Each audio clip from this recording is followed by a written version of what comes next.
last class we discussed about the named range option that we have, and that with that option we can easily name any range that we are going to use in multiple functions. And we also saw that the basic advantage of using that was you don't have to make a selection of a range again and again. Once you've defined that one range with one name, you just have to remember that name, and you need not put your cursor on that cell range or cell address to select that particular range. So that is the advantage that we have with the help of the named range. In a similar manner, the next topic that we're going to today is about dynamic list.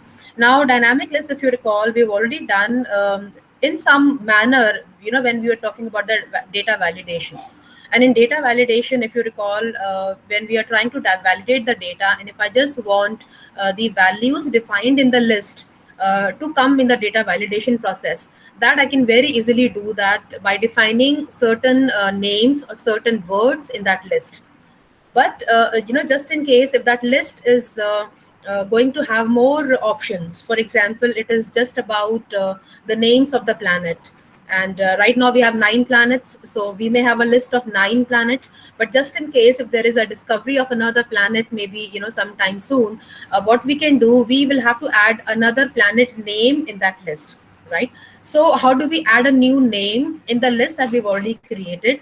That can be easily done with the help of the dynamic list. So dynamic list will actually allow you to add on more components in the already defined list. That may be the case in future, because certainly, when you have the list of employees, you may want to add certain new joinees in the company.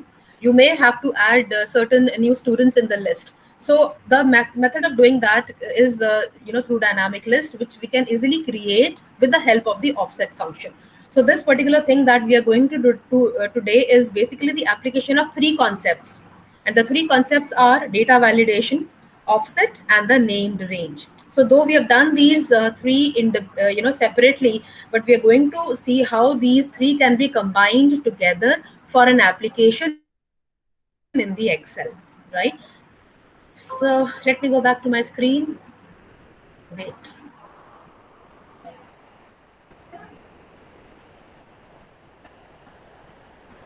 So dynamic list, I have told you it is nothing but a list which will allow you the flexibility of adding more names in the list that are required as per the future scenario.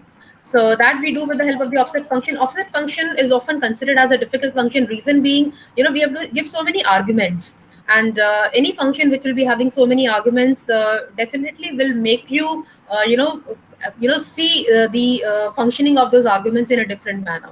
So unless and until you're not clear with that, you cannot actually work with the applications of the offset function, right? So let me go back to my Excel sheet, and let me start going with the dynamic list creation with the help of the offset function, right? So for that, what we do, we are going to first of all create a list, a simple list, which is of say alphabets. I say A, B, C, D, E. It could be any list which we want to take, right? So you can just note down the steps. The very first step that I've done is that I've created a very simple list, and now I will write the offset function for this particular list, right? So offset function, as you know, it's offset bracket. Uh, be clear about the spelling mistakes, the extra brackets, the commas that we may do, and that may result in the error. So just be clear about that. So it is equal to offset bracket. The column that I've taken is A1. So I start with A1, comma, which, if you recall, in the offset function is the first argument in the form of the reference. So A1, I say, is the reference cell which I want to give in the offset function. So A1, comma, I do not want to move either down or on the right, so I'll just say 0 comma 0, which is nothing but row and column. I repeat, A1 is the first argument, which is the reference cell which we give in the offset function. Then we have 0 comma 0, which is nothing but the row and argument. And if you recall, whenever we are giving 0 row and 0 column, it will not move anywhere either down or on the right. Rather, it will only return the value which is there in that reference cell. So it is A1 comma 0 comma comma. Then I say count A, if you recall, is the function to count the cells which are not empty, right? So it is going to return that particular cell, because in this case, certainly I would want to assume that I'm going to enter data, for more number of rows. I'm not going to just enter a data for 5 or 6. So count a bracket, a colon a, I close the bracket. Then I say this is the height, if you remember, which is the another argument in the offset function. So height I am actually giving with the help of the count a function, which is going to count the number of rows which are having any data. They are not empty. Then I say 1 as the width. Right, so 1 width means it will not go on the right. It will actually stay on the same row, on the not the same row, on the same column. Right, so let me just check my formula. I say equal to offset. Yes, the two brackets are there, and then I say enter. Oh,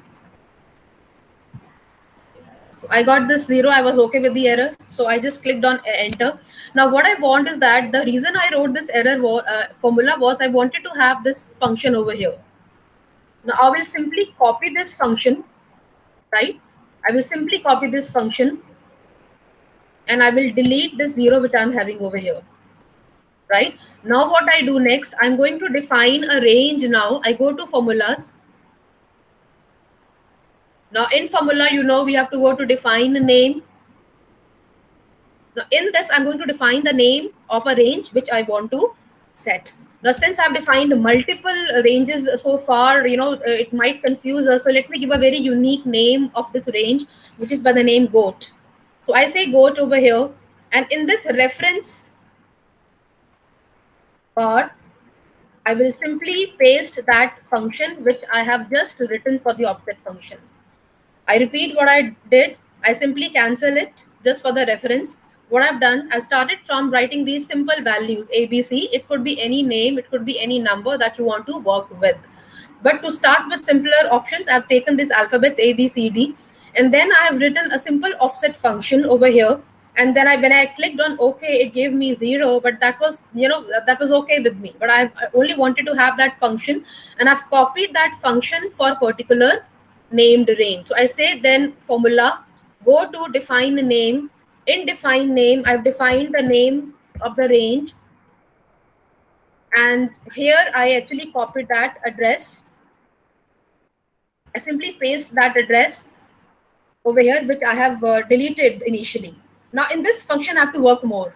Now in this function, I have to work some more manipulations with respect to addition of a dollar sign, because I would want to lock the column which I have over here as A.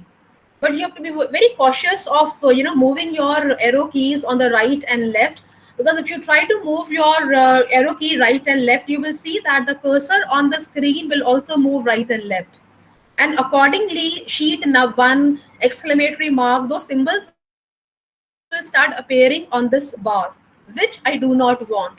So to avoid that, what will I do? If I want to make any change in this formula, I will simply use my cursor and place the cursor where I want to make the addition.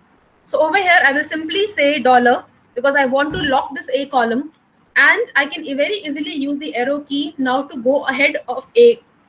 But if I use A, you will see that the cursor on the sheet will also move, which might result in addition of maybe sheet 1 exclamatory mark and those symbols on this particular formula bar. To avoid that, what I do, I will not move my cursor right and left. Rather, I will place my cursor with the help of the this touch button, and I will simply make additions after that. Next addition which I will do, again I will again place dollar sign after a symbol, just to lock this. And if I see my dollar sign, earlier one was over here, so I will now simply put the bracket. Another dollar sign I have to put on the other A which I have in the count A functions. I will simply write dollar sign before A. Now in this case, since we do not have we only have the column, we do not have the row number over here, we're going to use only one dollar sign. But had there been A1 or A2, then the dollar sign will come before 1 and 2 also. But since we do not have that number, we only have A over here, the dollar sign will only come before A. In a similar manner, I put another dollar sign before this A as well, and I will then close the bracket after checking my formula. So I say equal to, I see there are two equal symbols over here, so I delete one. So equal to offset bracket dollar $a $1 comma 0 comma 0 count A bracket dollar $a colon dollar $a bracket close comma 1 and final bracket close. And now I say okay. Right now I will be defining my data validation criteria. For that, I have to, if you remember, we have to go to the data option. In data option, we go to data validation, we select that option, and we get this particular box over here. Right over here, now since we are working with a dynamic list, dynamic option is not here but list is here. So we're going to select the list option from the value. It says allow only list, and in the source I'm going to write the reference name which I've just defined. Right, if you recall, the named range defined by me is goat. Just now I've just defined over here, and I'm going to write that particular name in the data validation window. So I repeat again, I have, after defining the offset function, I have defined the named range. And see, remember, we are going in the order. So the offset function, which is defined in the first level, is given as an input in the second level for the named range. The output of the named range, which is the name, is now being given at the third level, which is the data validation criteria. So in data validation, we ultimately give the named range that we've just defined, and we don't have to specify any address over here. I've already selected the column over here and given the list selection and given the source from where the values have to be taken in. And now I say okay. When I say okay, I'm going to have this data validation list with me, which is matching with the list that I've already written in the A column, if you can see that. So A, B, C, all are there. If I go further and I make an entry of B, I can accordingly do that. Now, just in case, if I come to the last option, which is F, and I want to add more entries after F. So let me make a change in the original list, which I have made in the A column. So let me randomly write alphabets which are not there in the list.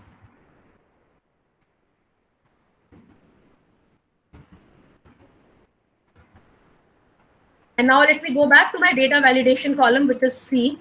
And I will see that all the values which I have added in the A column are being added in the dynamic list, which I have created just now.